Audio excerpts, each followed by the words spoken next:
Nailed it. That's the first time I've actually hit that bell on the first try in the last month and a half. So maybe the gods are in my favor today. Good afternoon and welcome to the March 15th meeting of the Rotary Club of Brentwood. My name is Drew Rogers, and I have the privilege of serving as, yes, thank you very much. Governor, this happens all the time. So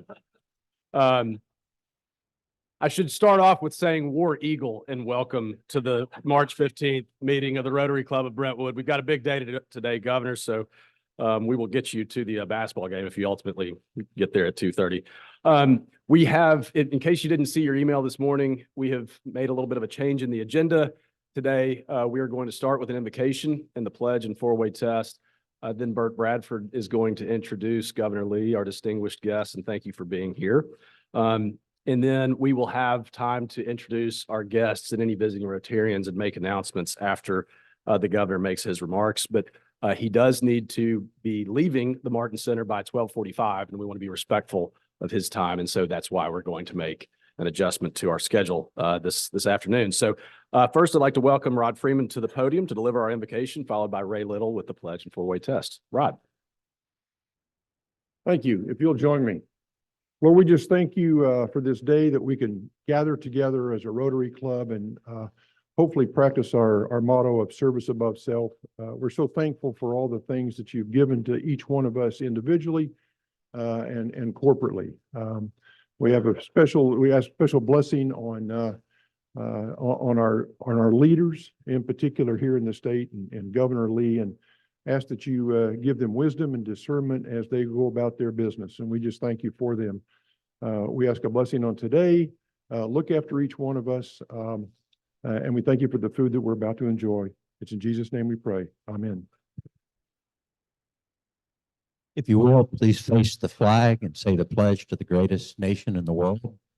I pledge allegiance to the flag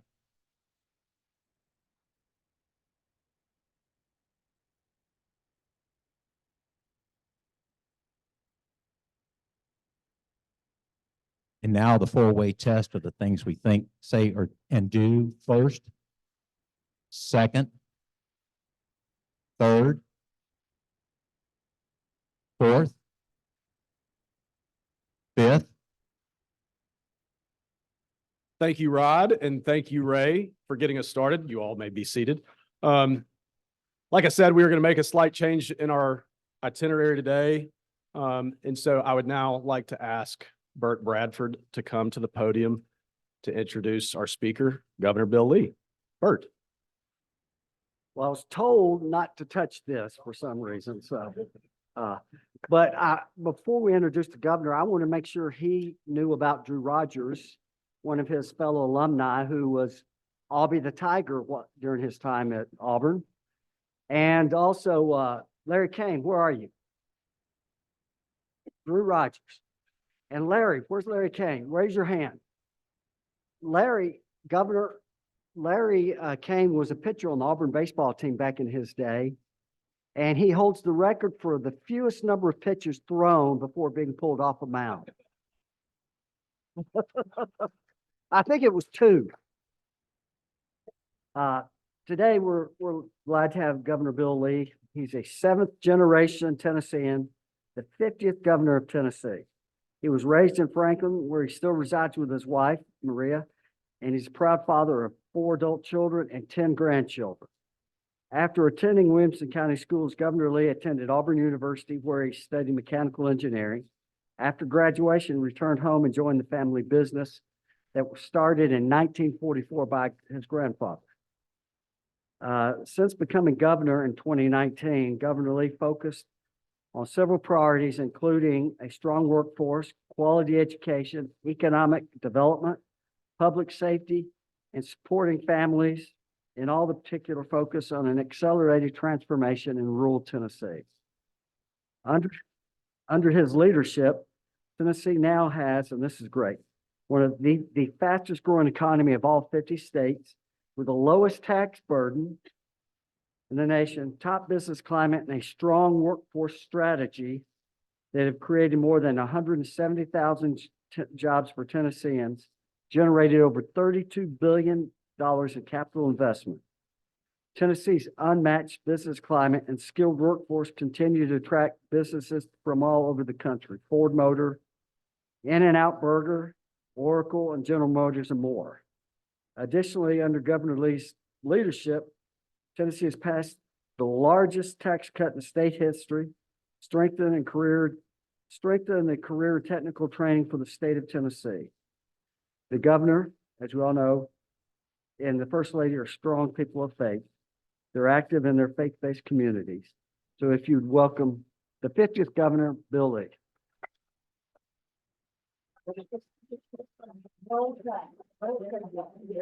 Thank you. Thank you. Thank you. Sit down. He finished that by saying roll tide when he shook my hand. So just when I thought he was being nice. You know what? Don't you love SEC tournament time where everybody gets to kind of be excited about their team? And as I say, oftentimes you can pull from more than one team. I do it every day. So we are having fun, and thank you for having me. I'm a little intimidated by that microphone right there, but I'll stand away from it. Thank you for inviting me. When we got this invite, I'm a Rotarian myself. My club is downtown, although I don't go to the club anymore. It's a constant, absentee issue, but I will once again, I appreciate very much, by the way, the work of nonprofits and organizations across our state and our country that serve other people. And it can't be, I've said 1,000 times, government is not the answer to the greatest challenges that we face in our day. Government doesn't create jobs, government doesn't, there are jobs associated with government, but we don't, all those 200,000 jobs that have been created in this state in the last 5 years, that was not the government doing it. It was you and the people and the businesses and the entrepreneurs. The way we attack issues in our state, challenges, the underserved, government can create an environment and have a particular role to play, but it is the people that address the greatest needs and create the opportunities in our community and in our society. And it is the people that do that. And part of that is done through nonprofit organizations that recognize service above self. And frankly, that's kind of how I got into this job in the first place. I had lived here in Williams County all my life, had a life that was a wonderful life, frankly, and beautiful wife and kids and job and business, and had a tragedy in my life. I mean, you've heard that before. My wife was killed. I had 4 little kids. It really challenged me to consider my life and what was beyond it. And I got involved with my kids in nonprofit work. And I'm saying that to you because you're involved in an organization here that's service above self. As part of the grief process, healing process, but also just a realization that our best days are served by serving other people. My kids and I went to Haiti and worked in an orphanage and built homes for the poor in Mexico, and went to northern Uganda on the Sudanese border. And we reached out and realized that we had much more to learn in that process for us than we were possibly doing for somebody else. And that led to nonprofit work for me at home, working in the inner city with at-risk youth. I chaired the YMCA board of Middle Tennessee and got involved in YCAP and with kids. That ultimately led to my interest in all things education. Worked in a prison reentry program called Men of Valor that got me interested in criminal justice reform issues, mentoring men coming out of prison and going back into reentering society, things that were a part of nonprofit organizations that pulled me into serving other people, and I was the beneficiary, much more than anybody I was trying to help. But what it also made me do was intersect with government and issues, public policy around criminal justice reform or education or business issues. And that's ultimately why I decided to kind of get engaged in this. So thank you for engaging in Rotary. Thank you for putting your service above yourself. And thank you for being a part of doing that which government, no one else can do, but only when the people engage will they do it. In our 6th year of my, work here, and really grateful for the opportunity I've had to meet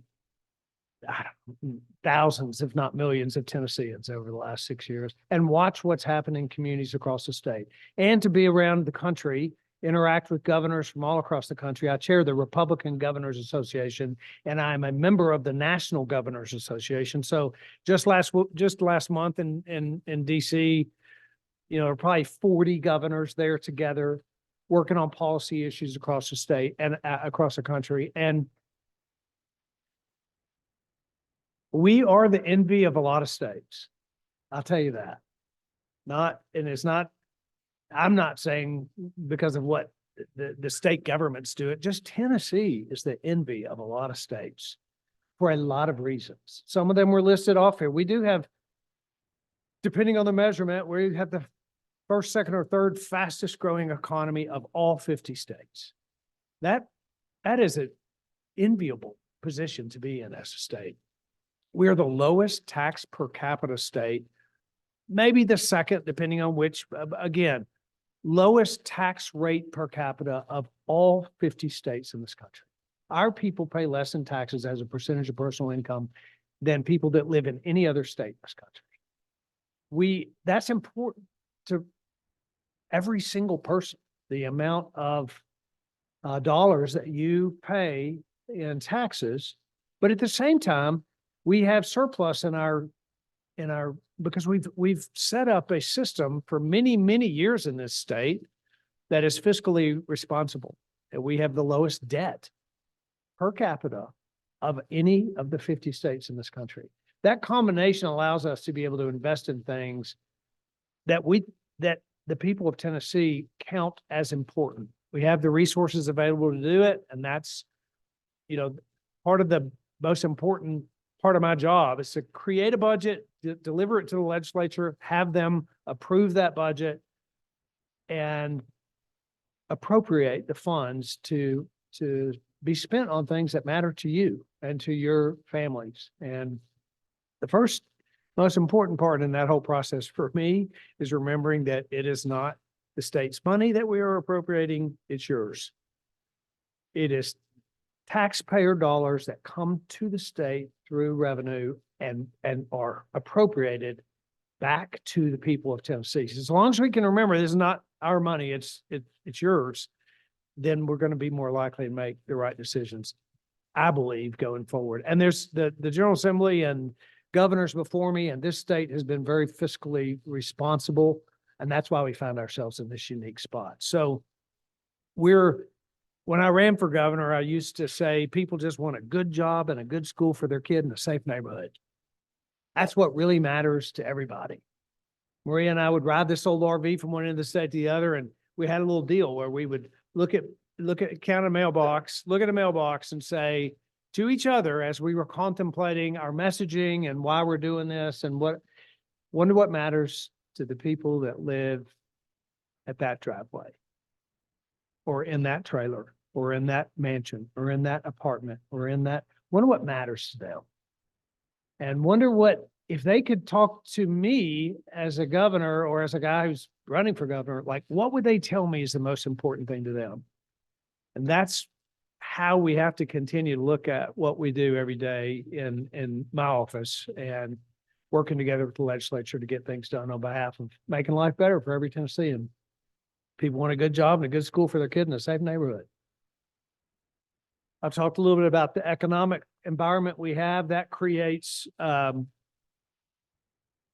that creates an environment for companies like Ford Motor Company, who had every state in America to choose from, to decide that they would put their first greenfield automotive assembly plant in 50 years. The first one they're built in 50 years, they decided to put it in Tennessee. 6,000 jobs in that plant. 30,000 jobs created in the ecosystem around that plant. What that means to me is 30,000 Tennessee families that have access to an opportunity that they may or may not take, but access to an opportunity that wasn't there before. And that's life-changing stuff when you have decisions by companies to move here and create more opportunity for Tennesseans. It's one of the ways that we can be a part of making life better for Tennesseans. We have a lot of those such companies that have decided to move here, but even more importantly than that, we create an environment where the existing companies that are operating here can expand and grow and create more opportunity for their employers, for their employees. We have had, 200,000 new jobs created, $35 billion in investment, and there's more coming every day.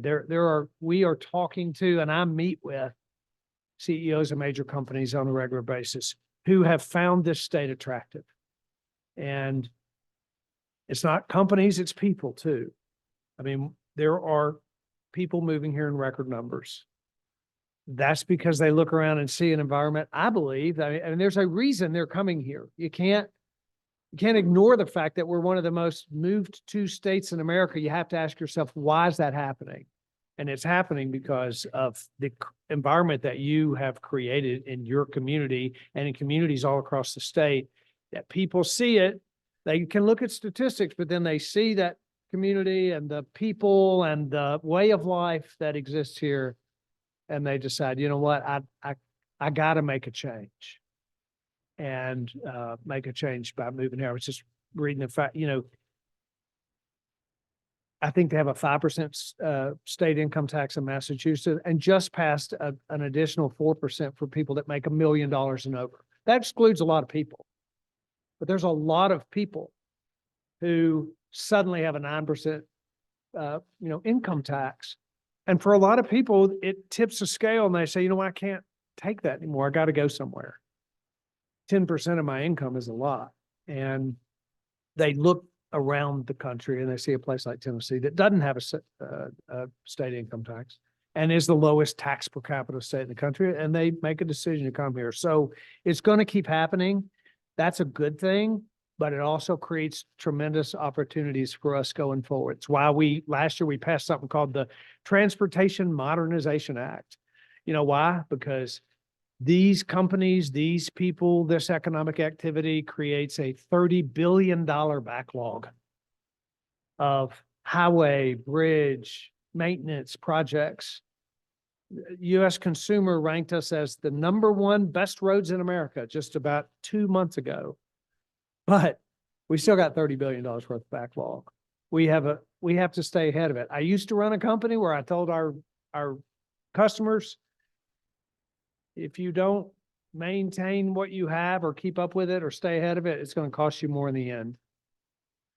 That's true for infrastructure. We have created this modernization plan that, by the way, a lot of the talk about that was choice lanes, which are very important, and we've begun that process. But what it really does is free up money that would be spent on major highway projects, because it provides an alternative source of revenue for those major projects without raising taxes, without going into debt as a state, because those two things are what has driven this fiscally responsible strategy. But we still need resources for roads. Thus the choice lane idea, which was bipartisan, passed legislation, but it also frees up the ability for us to invest in roads and bridges outside of our big urban centers. And that strategy will bode well for us in the next 10, 15, 20 years, which is kind of the way I think about things. It's not just what the challenge is for today, but what's the challenges for 25 years from now as a state. And one of those, when you're rapidly growing, is infrastructure. Thus, the modernization plan, we put $1.3 billion in water and sewer infrastructure expansion across this state. I'm an old plumber. I like water and sewer. I also know that infrastructure matters. And if we don't stay ahead of it, we're going to get ourselves in trouble. So we're investing heavily there. You also know that if you've heard me talk lately or seen many conversations about what's happening in the legislature and what my priorities are during this legislative session, you've heard us talk about education. You can't think about the next 25 years for Tennessee if you don't think about the next generation of Tennesseans and how we're going to provide them the best possible pathway for success. When I came into office, we brought forth some legislation called the Governor's Investment in Vocational Education Act, the GIVE Act. It provided $1 million scholarships for CTE program, $1 million grants for CTE programs all across the state. I used to say we need to change the way high school looks. We need to create, we need to be additive. We don't have to change it by removing. We just need to change it by adding and be additive. So we have invested heavily in vocational and technical and agricultural education across our state. First in the GIVE Act, then for $500 million in middle school and high school CTE programs, then $1 billion invested in our colleges of technology. We need plumbers, pipe fitters, and welders and electricians. We need, and I knew that from my old job, but we also need healthcare workers, and we need technically trained people of all types for all of the industries that are growing, expanding, and investing in Tennessee. And we can do that through expanding the offerings that kids have in K-12 and in post-secondary, while continuing to invest in what has been our traditional routes of education going forward. I'm also very focused, as you know, this session on expanding opportunities for kids through school choice. I'm a strong believer and have been for a long time because of personal, I told you a little bit about my work in the inner city. I mentored a young man 15 years ago. I worked with at-risk youth, and I met a kid who threw a lunch program one day and decided to get much more engaged in his life. Spent one evening a week, every week with this kid for 5 years, whose mom was in prison. He didn't know his dad. He was being raised in a housing development project by his grandmother, who had some real challenges of her own. And I met this kid and I started to spend time with him. He gave, once again, I got a whole lot more out of him than he got out of me. I can tell you that. He taught me things I never would have known otherwise about how we can serve other people. But one of the things he also taught me, he was failing every subject in his school, every subject. He had an F on his report card. And long story short, I worked with his grandmother to get him to a different school, and he had an entirely different outcome. Its trajectory of his life changed forever. And I didn't know anything about education reform at that point, other than to know that there are thousands of children just like that one. And it just shouldn't be that they don't have the same opportunity that many other kids in our state have. So I became very passionate about this subject. And since I came into office, continue to be. I think that when you give parents a greater choice, then you give a child a greater opportunity to find success. Education Freedom Scholarship Act is something you probably heard about. I can explain that to you. I won't get into the details here, but I will just tell you, I believe that we can create an education system in this state that can be the best in the country. The vast majority of our kids are going to be educated through our traditional public school system. We therefore should create a system that does not have to choose between choice and public schools. We can have both. We put $1.8 billion into our public school system since I got elected. By far, the biggest investment in public schools that our state's ever made. We passed the largest teacher pay raise for public school teachers last year in the history of our state. We have revamped the funding formula for public schools to make it more appropriate. It was 30 years old. It needed to be corrected so that it served public schools better. We fixed that 2 years ago. This year, we're appropriating or proposing to appropriate an additional hundreds of millions of dollars into our public school system. If anyone tells you that you can't invest in your public schools appropriately and give parents choice at the same time, they're not being truthful. The reality is that you can do that, and we will do that in our Education Freedom Scholarship Act. So that's my big commercial for that. I'm very passionate about it, and I really believe. And by the way, Alabama passed it last week. So did Wyoming. Arkansas, it's moving in Kentucky. It's law in North Carolina, Iowa, Oklahoma, Utah, Arizona. What's happening is that people are realizing that we can, in fact, create a better outcome for students all across the country when we invest appropriately in our public schools and we invest appropriately in choice for parents. And that's what we're going to do. More time on that one than I would any other subject, because this is really important to me. So thank you for giving me the chance to do that. I do think a lot about 25 years from now and what matters. In my introduction, it said I had 10 grandchildren. I'm going to have 11 in April. And I do think a lot of times about what is, my earliest grandkids have no idea what my job is. And by the time they grow up, it's going to be like, did you know your grandfather was the governor? No. And they don't even know anything about it. What I hope, though, is that part of what we have proposed and worked with the General Assembly and with members in the communities, that part of what we've done has created a state that they can look back at and say, I'm glad they did that for us. We live in one of the most beautiful places in America. We started a conservation agenda last year that included an expansion of our state park system. We are continuing that in our budget proposals this year. We proposed over a dozen new state parks. We have expanded our state natural areas.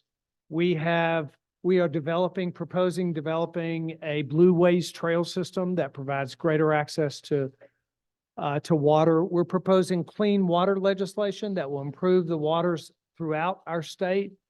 Last year, we passed the Rural Brownfields Act that accelerated the time frame with which we would clean up toxic waste sites all across our state. We have an obligation. We live in one of those beautiful places in the country, but if we don't preserve it, consider it, maintain it, invest in it, then it won't be there when our grandkids are as old as I am, pretty old, to enjoy them. I'm excited about the continued work that we will do over the next few years to preserve and protect our environment and conservation of our natural resources in our state. And you'll be hearing me talk more about that in the years to come. Also, just a side note, and then I'll stop for Q&A. You can't think about the future if you don't think about energy and America's independence as it relates to energy, clean energy, cheap, affordable energy. And there is no conversation about all of that in this country that doesn't include nuclear. And Tennessee is the leader in nuclear energy in this country, and we can be. We created a nuclear advisory council last year, put $50 million in a nuclear energy fund. I was in Washington, D.C. just a couple of weeks ago, meeting again with the Department of Energy Oak Ridge has the only federally approved nuclear site for a new nuclear reactor. And I'm talking about modern day, small modular nuclear reactors that are entirely different than the old types. These are safe, clean, a part of the strategy for energy in America going forward. You should just know about that because Tennessee will, in 10, 15, 20 years, because I believe, because of the focus that's being put on it right now, Tennessee will be part of the leadership in this country that is creating and establishing and leading in an energy portfolio that will allow this country to continue to move forward. And we have to do so. If we don't have a sustainable, powerful grid, we will not be able to continue this sort of economic development going forward. So I could talk a long time about what we hope and what we dream for and what we're thinking about 25 years ahead. Those are some of the biggest things we're working on today. I'll close with this. It's a little surreal for me to be standing in a Williamson County Rotary Club thinking about the fact that I'm in this spot. I went to school right down the road. I grew up here when Red Geranium was the only pizza place in Brentwood. And it's a little bit surreal for me to be think about that. I don't oftentimes spend a lot of time in my own home county where I grew up and lived and raised my family and worked. It is the highest honor I have in my life to be in this spot. It is a politically toxic environment that is divisive and that is tough at times. And there is a lot of give and take, although I do believe very much that we should and can, and I will continue to say this until the day I'm gone from this job, that we should learn how to disagree better, that we should learn to agree to disagree, that we should have public discourse that is civil and is engaging, and that we recognize that the other person's opinion is as valuable as ours, that the dignity of that human being is just as great as mine. And if we can think that way as we engage in, very spirited conversations with real different opinions about where things go, then we can continue to move this country on a path to a more perfect union. And that's where I hope that we're going. So thank you for giving me the opportunity to come here and share with you about the future of our state. Thank you.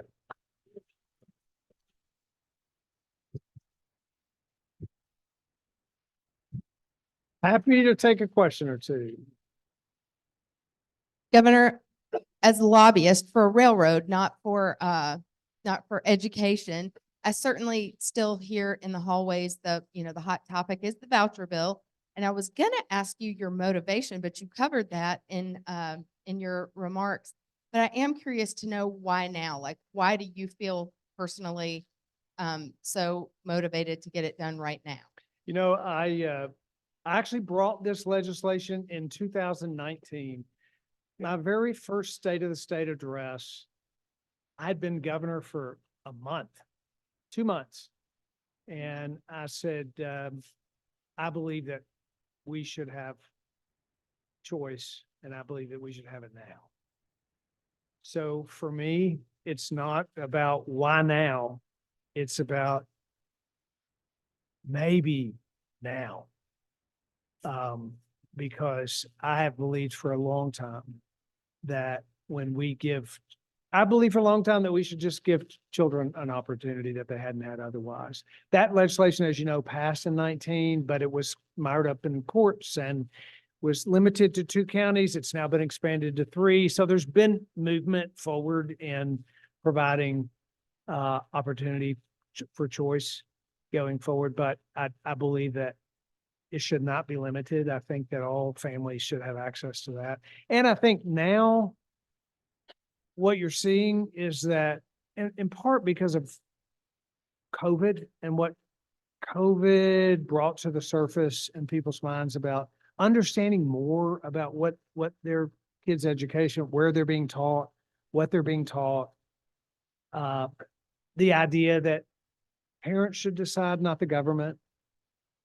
All of that became more prevalent in the last couple of years, which is why literally in 2 years, you see state after state after state. Now it's every week, which state is passing this legislation, because I think broadly, there's a greater understanding this is really important. Yeah. Yes, sir. Governor, thank you so much. And just all the work you do. I think Tennessee is one of the best places I've ever lived. As a native Ohioan, I just love being now living in the South. So this question is on my behalf, or maybe other people's, on behalf of my car. So in the city of Behalf of Nashville, what? on behalf of my car. So in the city of Nashville, there happens to be, like, I guess in Florida, they call it sinkholes, but rather large potholes. So I'm just curious of how we can fix those. Is it the city's responsibility? Is it the federal government? Is it our state? That's my first question. And the second question is, who would you say your hero is?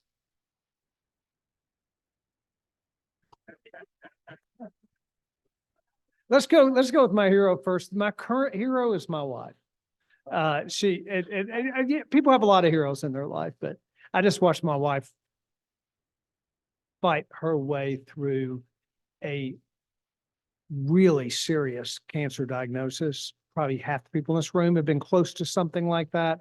She had a very bad prognosis on a cancer diagnosis a year and a half ago, went through multiple months of chemotherapy, then went through a bone marrow transplant a year ago, which is a brutal process, and was just positive and hopeful and grateful for prayer from so many people. And the outcome is great. And she's my current hero. And potholes are not my hero. They are my nemesis. No, potholes depends on the road, right? It's kind of like everything. You got county roads, you got roads that are maintained by municipalities, and you have state roads. I will say that I was so proud, and I can say this, and I'm not just brag, I was so proud of the Tennessee Department of Transportation's response to the epic snowstorm and frozen roads that we had for 10 straight days. It was a really remarkable response and we had guys out there, men and women, working 24/7 for days in a row. And I was out there engaged with them, watching. I wasn't doing it, but I was engaging and encouraging them along the way. And now they're fixing potholes from one end of the state to the other. Huge problem. We're on it. It's one of the biggest, sort of complaint areas you get. And that's kind of what comes when your roads freeze up. Yes, sir. Thanks, Yes, Governor, ma'am. for addressing us. Learned a lot from your address here. My question is about healthcare in Tennessee. And I'm sure you've experienced it quite, especially with your wife going through all that. And I practiced in rural Tennessee for about 17 years. And, we are still right at the lower end of the ranking. And I know we are highest in chronic illnesses, and the worst areas, of course, are rural Tennessee. Yeah. And I really appreciate the new law that you brought in maybe about 2 years ago, the HB 3311, I think. And I'm wondering how effective that has been since it went into law. And thank you so much. Good. Thank you. A couple things about that. Healthcare, yes. Enormous challenge. Really important. Access, quality, cost, rural. So a couple things that are really encouraging to me in that area. Well, one thing is healthcare outcomes are largely driven by, or not largely, but there are clearly connections to poverty and healthcare. You talked about rural communities. When I came into office, we put a big focus on a rural economic development. We had 15 rural economically distressed counties in our state. That's the lowest 10% of economies, of sort of poverty states in the country. We had 15 when I came into office. Today we have 8. I'm really hopeful by the time we get out of here that we're much closer to 0. The poverty rate in Tennessee has fallen below the national average for the first time in our state's history. So just the general economic well-being of Tennesseans is ticking up across the board. That's a good thing. rural healthcare is a tremendous challenge. There's a couple things that are happening right now in the legislature that too soon to talk about because not because it's some secret, but because you just don't know yet what's going to happen legislatively there. But I do know that 2 years ago, we started a rural healthcare task force. I established one. They spent a tremendous amount, almost a year developing for me, and these are experts in the field, developing for our team a strategy for how to address the greatest challenges in rural healthcare. That task force delivered their report, and we subsequently met with them multiple times and developed a rural healthcare initiative that is proposed in our budget this year. It's $200 million to increase access, workforce development, the number of folks practicing in rural counties. It's a $200 million initiative to strengthen rural healthcare across our state. The other thing that I'm encouraged about is we're the only state in the country that negotiated with the federal government a Medicaid waiver 4 years ago that is a shared savings, for lack of a better description, block grant.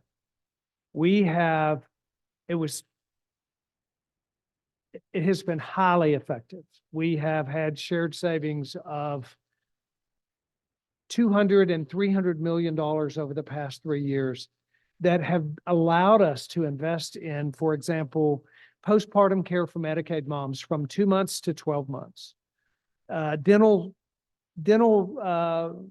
benefits for some 400,000 Medicaid who didn't have those dental benefits before. And many of these are rural citizens that you're talking about, and not just rural, just Medicaid, lower income Medicaid Tennesseans who are the beneficiaries of Medicaid services. So we're encouraged with that.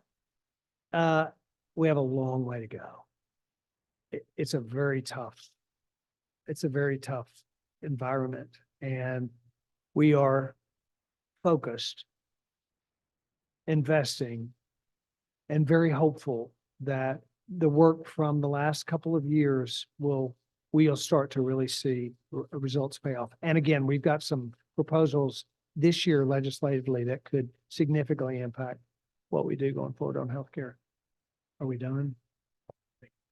Thank you very much for having me here. Appreciate it.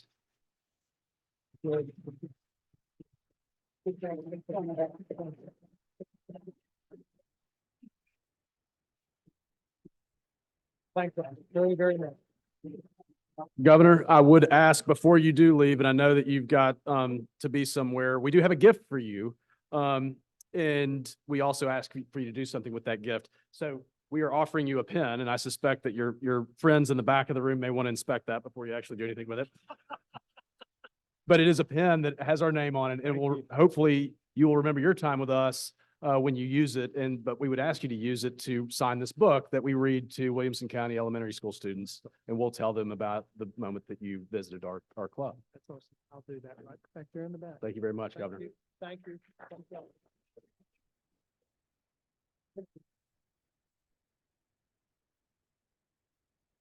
You don't want to keep that on? Governor, what a privilege. Thank you so much for being here, and appreciate the message that you're sharing. Oh, you're good. No, it's a little bit of a sketchy microphone. I'm just going to warn you. So I don't hope it all doesn't just fall apart as you do that. But thank you, Governor, and thank you, Bert, for setting up this wonderful program. What a privilege it is to have a special guest like Governor Lee join us. We do have an opportunity, as I'd mentioned, to introduce our guests. And since we have so many, I think what we will end up doing is I will just call names of those that have registered to attend as a guest, and I would ask for you to stand. There are a few that I'm going to mention because I know that we've got some prospective members. So Chris Dooney, please stand. Chris is currently a prospective member and has joined us for a couple of times. Lucas Doppler is a colleague of mine at First Horizon Bank. He is the banker to the state of Tennessee, so it was appropriate that he was here today. Jaden Frazier, guest of Rod Freeman. Jaden, thank you for being here. Jan Gray, John, I'm sorry, I had a hard time reading that. Jason Hulse invited you. Jason was unfortunately not able to be here because he was on spring break, but I appreciate you being here, John. Susan Hicks, guest of Alan Treadway. Susan, it's good to see you. David Huff, guest of Steve Huff. David, thank you for being here. I didn't see Hassan Irshad. Didn't make it today, but he is a proposed member and was planning to be here. Terry Ivy, a guest of Beth Dormany. Terry. Thank you for joining us today. Josh Jarvis, it's become a familiar face. Josh, good to see you. Guest of Banks Hickman. I've got another guest of Banks Hickman. Ross Patton. Ross, welcome. Glad that you're here. We also had Elizabeth Johnson, who is a guest of Governor Lee. She was Governor Lee's press secretary, but she had to leave. Gina Lavelle. Gina is a prospective member, but a member of the Leadership Brentwood class with Jennifer Bourne. And so unfortunately, Jennifer wasn't able to be here because of spring break, but Gina was able to join us. Sandra Lee, guest of Kip Dodson.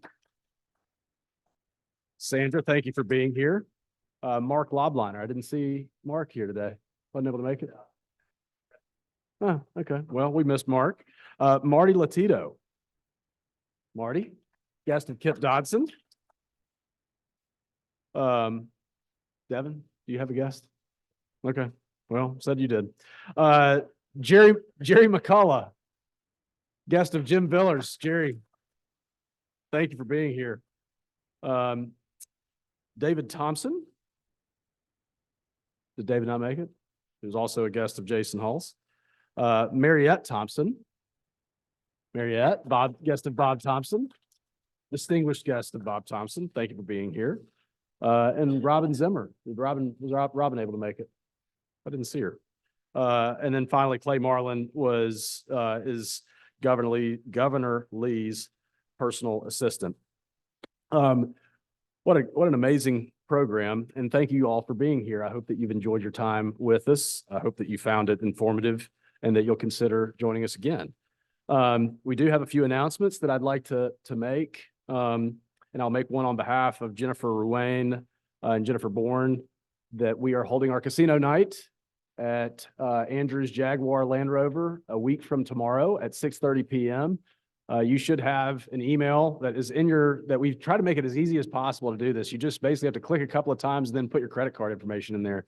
So it's $30 a person. Please sign up and use the email that you've received. You will receive another one tomorrow. And I know this because I've already scheduled it, so it's going to happen.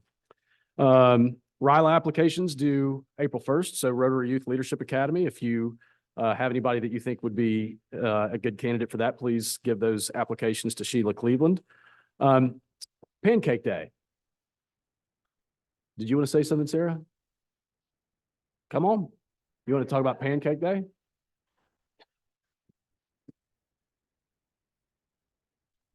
Thank you. Hi. About Pancake Day personnel, everybody should have received your own link via email over this past week.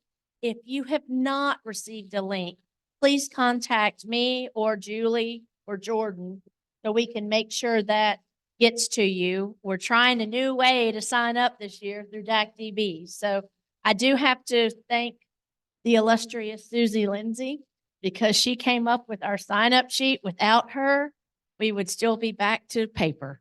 So thank you all very much. That's all I have. Wonderful. So if you did not get the email, or you don't know if you got the email, please see Sarah, or that email can go to, or you can reach out to Jordan Nielsen or Julie Porter. I noticed I missed a couple of guests. Jason, would you like to introduce your guest real quick? Thank you. Y'all may have seen him before, but if you haven't, this is my son, Javen, 9 years old. Got to meet the governor for the first time today. A very memorable day for this little boy. So glad to be here and glad to hear the governor today. It was a wonderful presentation. Thank you. Very cool. Thank you for being here. And then I noticed that Bob Chaput is also here with us. You're really not a guest anymore, Bob, but you're currently through the pipeline. I don't know if you can feel it, but you are. and that we expect to welcome him as a member of our club in the very near future. So thank you for being here. Is there anything else for the good of Rotary? Thanks. Last week, Charles said our get together at Arrington was going to be the 23rd, which is not, that is the casino night. Casino So night. we're meeting the 30th, from about 2 to 5. So if you're interested, let me know. Wonderful. Jeff? We can't, the people on Zoom will not hear you. As you know, I'm pretty passionate about human trafficking, and the message we just heard from the governor has a major impact on human trafficking. Economic growth and a diminishment of poverty is one of the major factors that diminishes the need and the economic incentive for human trafficking. So I personally found that a very rewarding comment, a very rewarding message, and it's one I think we should all take heart in. So Tennessee is at the lead in diminishing this horrible crime. Thank you, Jeff. I've got some Paul Harris Fellows, but I'm going to hold those to next week when we get back to our regular agenda. We will be here next week at the Martin Center, but the week after that, we will not have a meeting. Got it? Alan, you got that. 2 weeks from today, not next week. We do have a meeting next week, but 2 weeks from today, we will be out for Good Friday. If there's nothing else for the good of Rotary, then we are adjourned. Thank you for being here.